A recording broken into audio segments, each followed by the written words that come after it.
Hi, I'm Margie, And I'm Samir. and we're part of the Microsoft Teams team. When you organize a large meeting or webinar, it's important to have interactive features so that your audience can engage without disrupting the meeting flow. Now with the new Teams Q&A, you can easily collect questions from your attendees and line them up for presenters to answer. Let's see just how easy it is to add Q&A to your next meeting. After you've scheduled your Teams meeting or webinar, choose Meeting Options.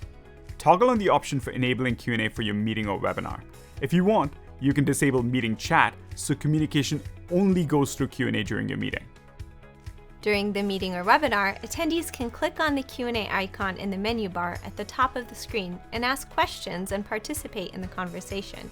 And Q&A works for external attendees as well. It is a best practice to break the ice by posting a teaser question to get your attendees warmed up. Like, what did you eat for breakfast? Or what's the weather like where you're at?